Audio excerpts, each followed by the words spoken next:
siempre nos vuela los sesos en sus columnas y además, si se quieren volar más los sesos aún, tiene su libro, que me lo regaló, Neurociencia para nunca cambiar de opinión. Acá, algo de lo que nos vas a contar, ¿puede ser que esté aquí? Puede ser, sí. Contanos hoy de qué se trata tu columna. Bueno, hoy estaba pensando, porque como venimos con todo, estamos muy politizados siempre. Sí, entonces, parte digamos, de la historia del libro tiene que ver con cómo tomamos las decisiones, cómo elegimos, digamos, por qué nos resulta difícil cambiar de opinión, de dónde viene la ideología política. Y dentro de todo ese mejunje bastante complejo, hay algunas cosas hay experimentos que obviamente hicieron los científicos que están buenos por lo menos para empezar a pensar cómo funciona eso. Claro. Por ejemplo, a la hora de elegir un candidato, sobre todo en estos momentos donde las campañas realmente no están repletas de propuestas, sino que en general apuntan a otros lugares, ¿no? A otros lugares más recónditos. Claro. Sí, algunos dicen las emociones. Y bueno, entonces tratar de entender, bueno, qué son esas cosas esas decisiones, cómo se toman, y si no tienen que ver con las propuestas, ¿con qué tienen que ver? Tal cual.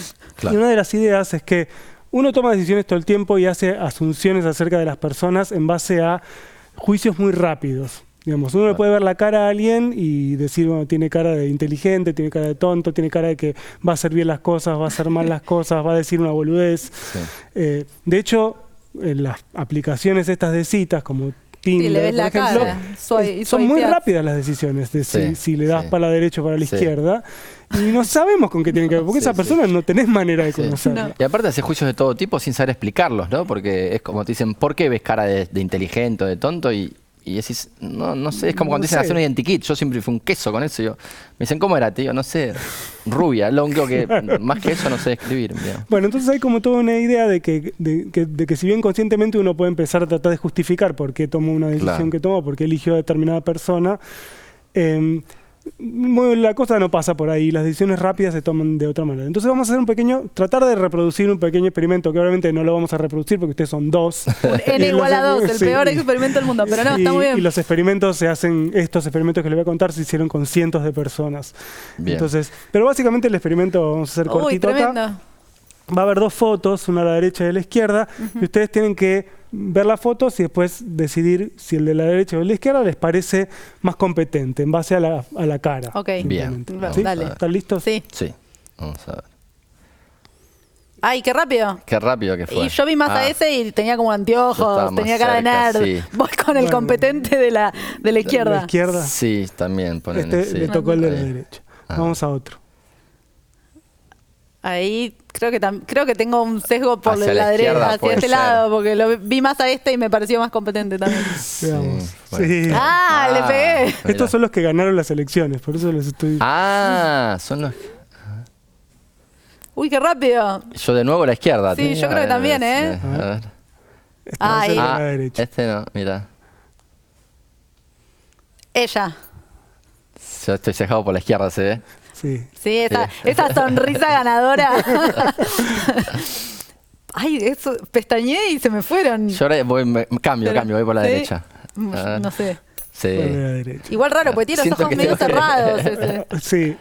Obviamente, digamos, los que están puestos acá fueron candidatos a distintos puestos. Estos creo que son de senadores en los Estados Unidos, en distintos estados, digamos. Claro.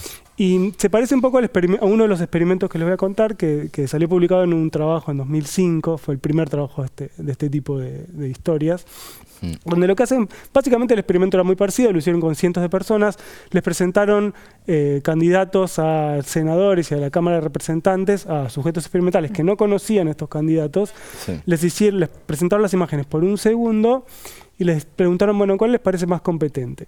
Y lo que descubrieron después de, obviamente, muchas más rondas que esta, es que tenían dos tipos de estímulos, de elecciones que ya habían pasado y elecciones que iban a suceder, pero ya estaban los candidatos. Bien. Y en ambos casos, las decisiones de la gente predecían en más o menos un 70% los resultados reales de las elecciones. Impresionante. 70% es un montón. Es un montón. Solo no 100%, por decir quién te parece que tiene cara de... es tremendo. Claro. Solo por la cara y por un juicio muy rápido. Entonces, la idea de estos... Lo que sea rápido es por eso se muestra un solo segundo, ¿no? Para que vos no empieces a inferir cosas o a tratar de deducir, que sea bien perceptual. Sí, pero lo que descubrieron es que aumentar el tiempo de exposición no genera un cambio. No cambia mucho. Lo aumentaron a 2 segundos y tampoco, y los resultados no cambiaron, o sea, seguían prediciendo un 70%. Lo que sí cambiaba era si les pedían a los participantes que reflexionaban por qué habían elegido al candidato. Entonces, acá es donde empieza este juego interesante que se conoce y que tiene que ver con lo que sabemos del cerebro y cómo funciona. La idea es que el cerebro tiene como dos maneras de tomar decisiones. Una muy rápida e intuitiva, ¿sí? Que lo llamamos sistema 1, medio técnico, pero no importa. Y otra un poco más lenta y reflexiva. Que es lenta. Entonces, justamente, si uno tiene que tomar decisiones rápidas, en general las toma en base a cuestiones intuitivas que no tienen mucha justificación. Pero si te hacen pensar en por qué tomaste esa decisión, por ahí podés hacer que el sistema más lento funcione y entonces que la decisión sea más racional. Cuando les piden a las personas que piensen por qué tomaron la decisión o que se fijen bien por qué eligen al candidato, ya no predicen. Los resultados ya no predicen los resultados. O sea, cuando usas el sistema 2 y empezás a reflexionar, ya no te da el 70% de... No, pero es muy interesante porque ¿por qué la decisión rápida va a predecir realmente lo que pasa en las elecciones y la decisión lenta no? Claro, eso es lo interesante, que la lenta no. Y la rápida entonces sí. Entonces empezaron en otro experimento que hicieron muchos años después en Suiza, empezaron a pensar, bueno, a ver, ¿cómo toman las decisiones estas rápidas los adultos? ¿Será que en realidad están pensando como niños? Y entonces hicieron un experimento muy parecido, esto es en Suiza, y les presentaron candidatos de elecciones francesas a los suizos, se los presentaron a adultos y a niños entre 5 y 13 años. O sea, niños que no tienen ni idea de política francesa. De nada, y la pregunta era, en vez de cuál te parece más competente, ¿a cuál elegirías para ser el capitán de tu barco en un viaje ahí por Europa, ¿no? En un barco entre dos ciudades? Y otra vez, las decisiones de los chicos, igual que la de los adultos, predecían en un 70% los resultados reales de las elecciones. Entonces, la idea es que, bueno, evidentemente los adultos, cuando tienen que tomar estas decisiones rápidas, hacen juicios muy rápidos, como si fueran chicos. Como si fuéramos niños, claro. Como si fuéramos niños. ¿Y cuánto todo esto influye en las elecciones? Efectivamente no sabemos. Claro, es muy difícil de saber. Pero es muy claro que hay un sistema de toma de decisiones muy rápida, que es intuitivo y que no tiene ninguna justificación y que no tiene que ver con las propuestas, sino con solo verle la cara a alguien que predice los resultados de las elecciones. Y que está bueno conocer que tenemos esos sesgos, o sea, está bueno saber que hay una parte nuestra casi inconsciente que se maneja de esta manera, entonces quizás ahí después uno sí puede reflexionar. La idea es siempre tratar de que ese sistema 1 funcione lo menos posible y el sistema 2 funcione. Lo que pasa es que nosotros hacemos muchas cosas todo el tiempo. La idea es que no es que el sistema 1 es malo en sí mismo, sino que es un sistema que te permite tomar decisiones rápidas para dejar espacio cognitivo, cosas que tienen más demanda cognitiva. Y además si vos vivís no como nosotros en estas ciudades con ciertas comodidades, sino que vivís en la selva y tenés que tomar decisiones rápidas, bueno, esos sistemas funcionan bastante bien a nivel te ahorras problemas.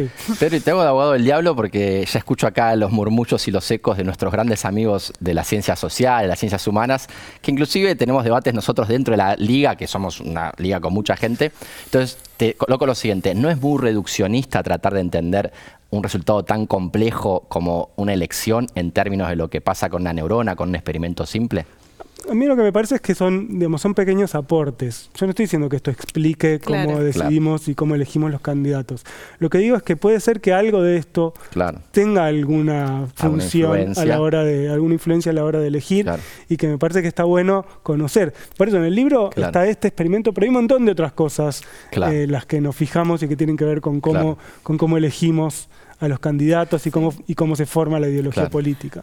Para mí la lectura reduccionista es pensar que porque uno haga este experimento, uno pretende explicar todo, y en realidad no es así. Bien, Euge defendiendo ahí. No, está bien, es un aporte y justamente ser consciente de que existen sesgos de este tipo y de un montón de tipos más, que creo que sobre todo, digamos, si uno hace una cosa más general de lo que ha pasado en la economía en los últimos años, donde durante mucho tiempo se pensó que las teorías económicas explicaban las decisiones económicas de las personas en forma racional, donde eran todas decisiones de sistema 2, si querés, y Kahneman y Tversky, que eran dos psicólogos, ganaron el premio Nobel de Economía por probar que muchas de las decisiones económicas eran inconscientes, irracionales y que ocurrían muy rápido por este tipo de efectos. Entonces no es que son inocuos. Ya se sabe que en disciplinas muy importantes se explican un montón de fenómenos.